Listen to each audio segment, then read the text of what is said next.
Boys, what's up, boys? How's everyone doing today? All right, so predictions for the fight that is in approximately 11 hours. No, wait, yeah, 11 hours, 10, 11 hours. Sorry I'm late. I recorded this video originally on Tuesday, and absolutely none of the audio went through at all. It was just a video of me yapping my tail off for about 30 minutes. So we've got Song Yadong. Let's get on. We've got Song Yadong versus Davison Figueiredo. Pretty great fight. We've got Zhang Ming Yang versus Menafield, Pavlovich versus Teixeira, Sakura versus Smotherman. Perez is on the card. Ricci Lang, Cody Haddon will be a good fight. Ray Soroya, Angela Hill. Yeah, but anyways, let's get started. We've got Luma Lukbonmi versus Jacqueline Amorim. I'm not gonna bore you.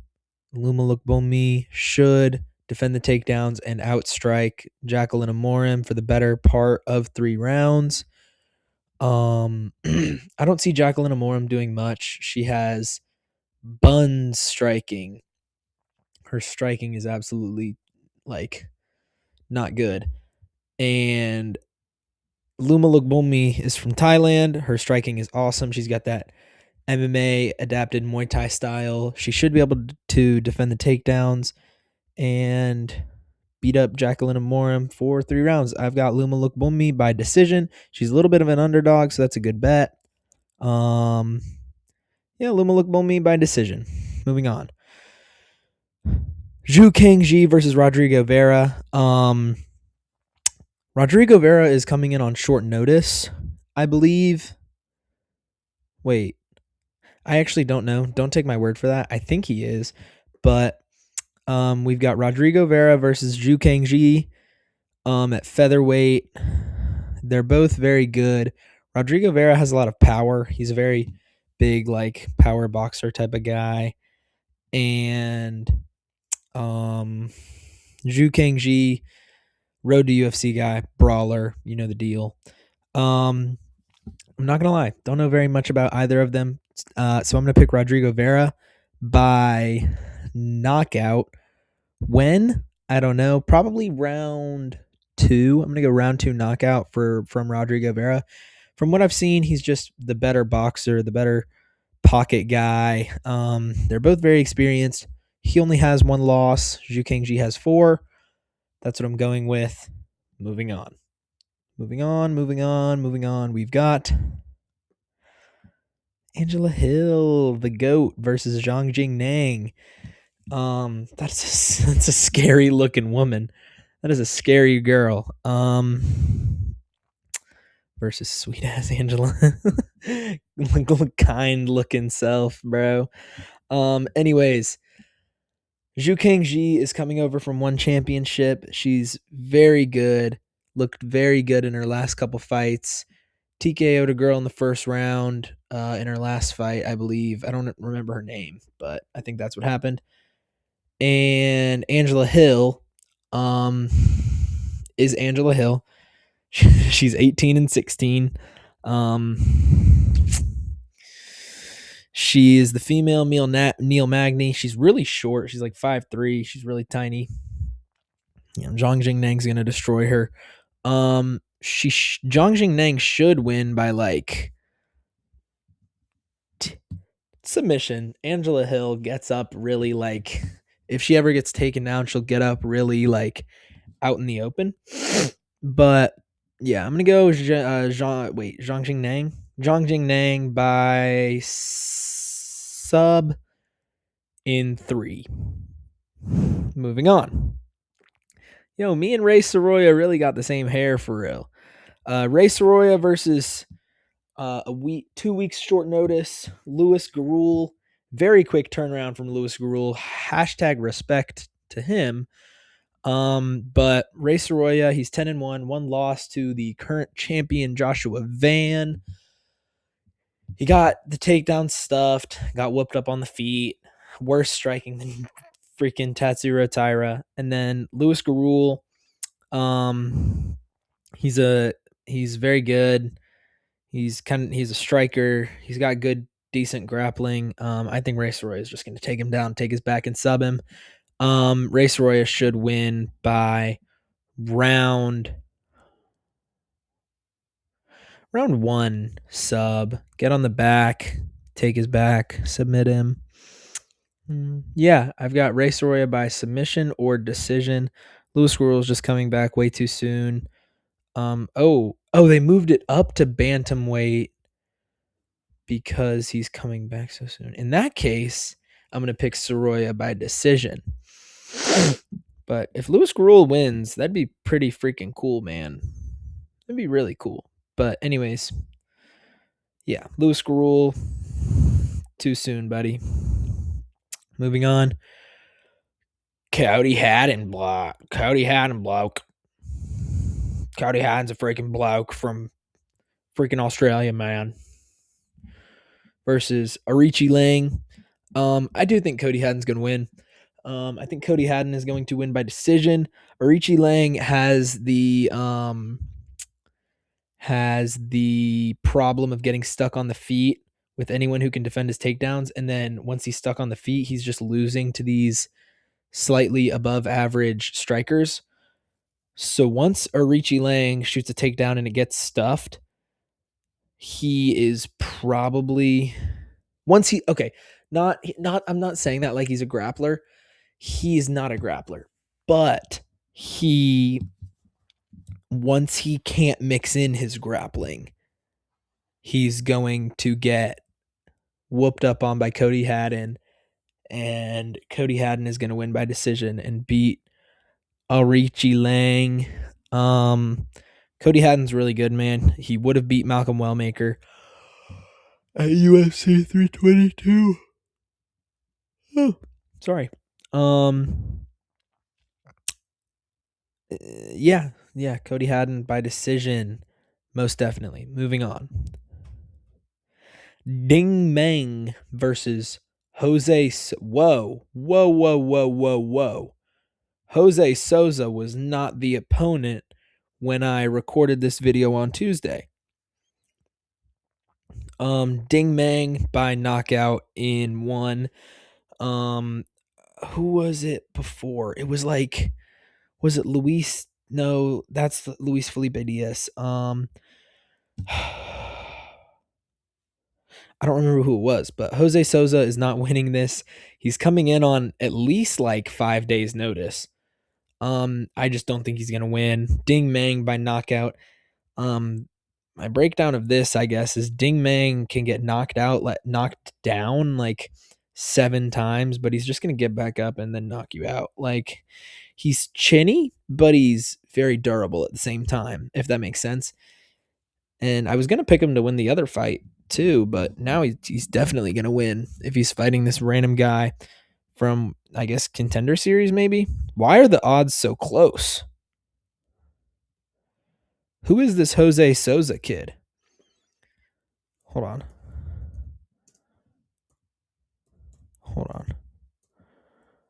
Jose Souza MMA.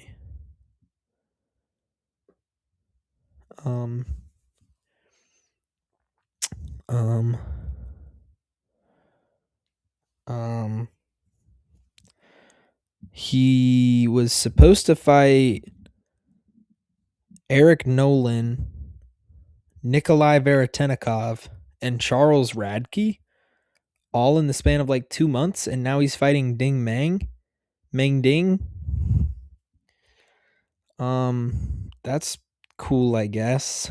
He's fought in the LFA. That's it. He lost his Dana White Contender Series fight.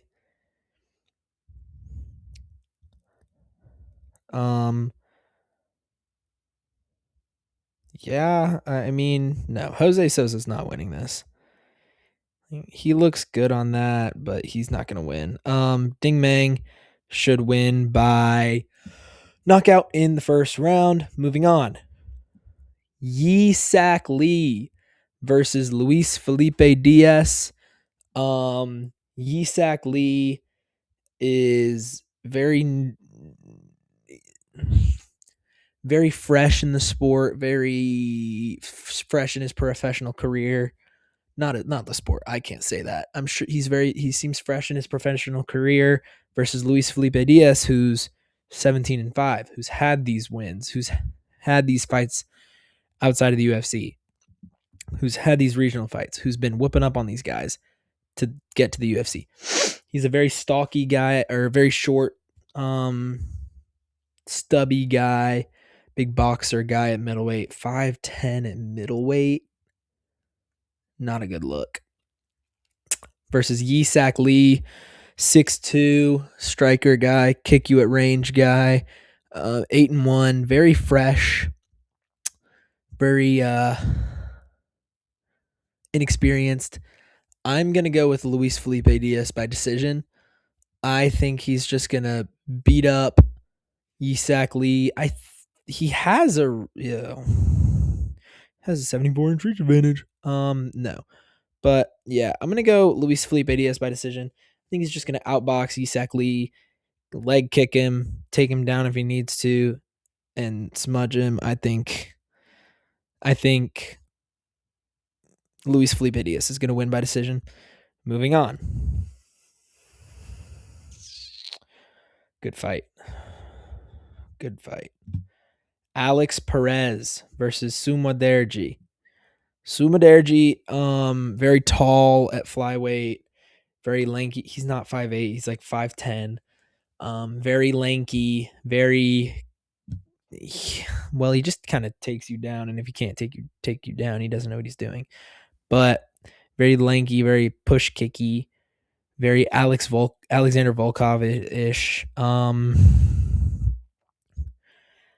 Alex Perez, he's a big boxer, big swing and hit you and knock you out guy. He's very good. He missed weight in his last fight against Charles Johnson, which is a little lame because he knocked him out after and then lost half of his paycheck. But anyways, Alex Perez is not going to win this fight. He's going to lose a fairly evenly matched decision. I think it's going to be 29-28, maybe a split decision. Sumoderji is just going to lock in. He needs to lock in and just push kick and teep and jab his way to a decision. If he gets taken down, get up with all of your might. You are he's strong enough to keep Alex Perez at whatever range he wants. You know what I'm saying? The significant strike numbers are fairly even, except for the absorbed per minute. Alex Perez absorbs more, but he's got a better chin. Or not a better chin. I'm sorry. No. Not a better chin.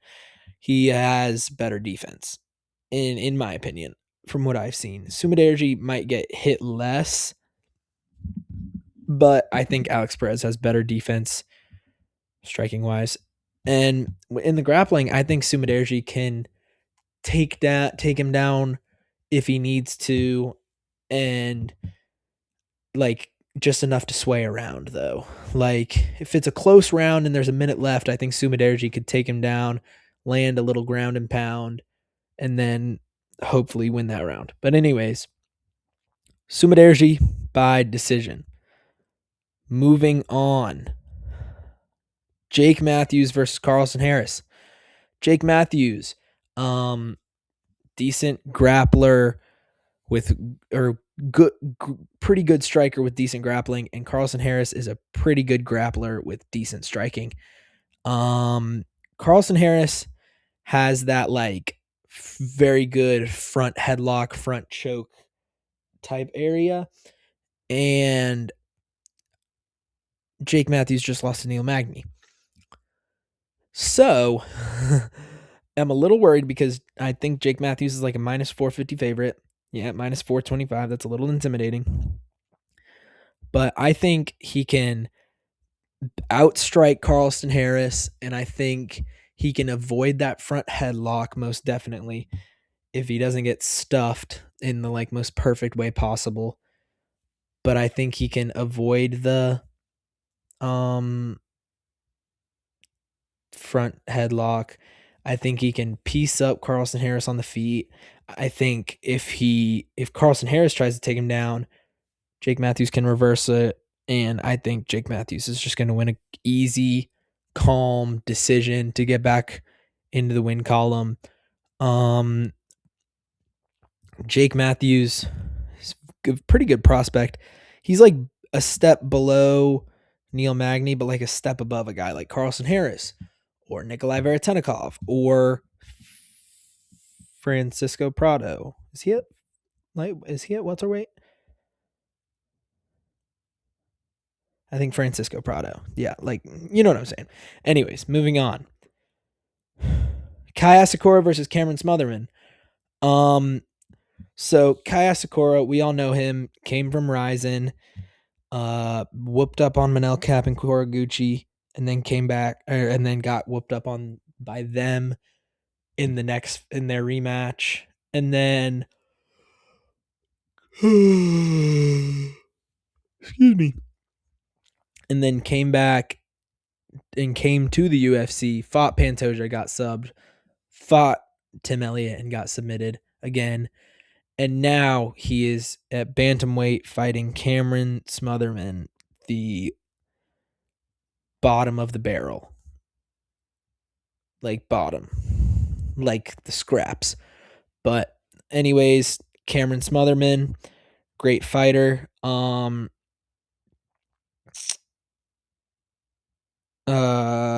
I think Kai Asakura is gonna win this fight by like decision or like round 2 KO. Because Cameron Smotherman, unless I don't think he's gonna win unless his grappling has gotten like significantly better in his last couple fights. Because he doesn't have the grappling to like control Kai Sakura for 15 minutes or submit him or anything of that sorts. And Kaya Sakura could very well lose because he kind of exits exchanges very weirdly. So he'll exit an exchange, but he'll have to throw his chin in the air and throw something on the end of the exchange. He'll always throw like a right hook or like an uppercut or an overhand or something on the end of an exchange and then leave his chin in the air. So if Cameron Smotherman reads that just a little bit and then like pulls out of the way and then counters, he could beat Kai Sakura. But I don't know. I just don't think that's going to happen. But anyways, Cameron Smotherman, I just don't think you can do it, dude. I'm sorry. Kai Sakura by round 2 TKO or decision. Moving on. Sergey Pavlovich. He's a great fighter. I'd love to fight him again in the trilogy, in the duology. But anyways, Sergey Pavlovich versus Taliesin Teixeira. Sergey Pavlovich went on that huge first round knockout streak, went all the way up in the division, and then got knocked out in an interim title fight against Tom Aspinall. Then lost again to Volkov, but then came back recently with 2 wins against Waldo and Jairzinho Rosenstrike. Taliesin Teixeira came into the UFC, beat Junior Tafa, got a main event against Derek Lewis, and then lost by knockout in the first round, like every rushed prospect against Derek Lewis does. And then blobbed Tai Tuivasa to a decision. So just by looking at it, you think Sergey Pavlovich looks like your uncle and Taliesin Teixeira looks like he could kill somebody. But I think it is the opposite. I think Sergey Pavlovich is going to go in there, throw an overhand, bomb Taliesin Teixeira, and then just hit him with some like pitter-patter shots to get the ref to step in because they're huge. I think Taliesin Teixeira is just too chinny McChinster, and I don't think his range and reach, because like Sergey Pavlovich has like a 4-inch, he's a 1-inch reach advantage, but he has a 2-inch leg reach advantage. considering how tall Taliesin Teixeira is. And like the grappling is going to cancel out because they both have like bang average grappling. And Taliesin Teixeira has been playing with or training with Alex Pereira, which is good. Sergey Pavlovich is just too big of a step up too soon. Taliesin Teixeira should be fighting like Marcin Tybura or something, just to like put his like dip his toes in the water of the heavyweight division. You know what I'm saying? But I've got Sergey Pavlovich by knockout in the first round. Moving on. Zhang Mingyang versus Alonzo Menafield. So we've got this Iron Golem looking dude and versus Alonzo Menafield. Zhang Mingyang fought Ozzy Diaz, fought a bunch of weirdo randoms, got a shot at the rankings against Anthony Smith, TKO'd Anthony Smith, got a main event against Johnny Walker, and got TKO'd in the second by Johnny Walker. Like, come on. Like, okay, lose a decision to Johnny Walker, okay. TKO'd by Johnny Walker? Come on. But like, don't get me wrong, I would get TKO'd by Johnny Walker. Zhang Mingyang would beat the absolute daylights out of me. But you know what I'm saying. Anyways, moving on. Alonzo Menafield went on a pretty good run, lost to who did he lose to? Uzdemir most recently. Oh, Mirzakhanov and Ulberg. Ulberg's the champion, but like still, it's like not terrible looks in his losses. Anyways, Zhang Mingyang likes to like, he's a big pocket boxing guy, right? And Alonzo Menafield likes to do that too, but Alonzo Menafield doesn't have the chin to do that. And that's almost how he always gets beat, especially like, for example, the Volkan Ozdemir fight. He went into the pocket, swung, and got knocked out. I think he's going to do that against Zhang Mingyang. I think they're going to get into the pocket against the cage, something like that. And then Alonzo Menafield is going to get hit on the chin with like a right hand and get wobbled and then get hit again and then get put out cold. I think Alonzo Menafield is going to lose as much as I want him to win. And I think he can win.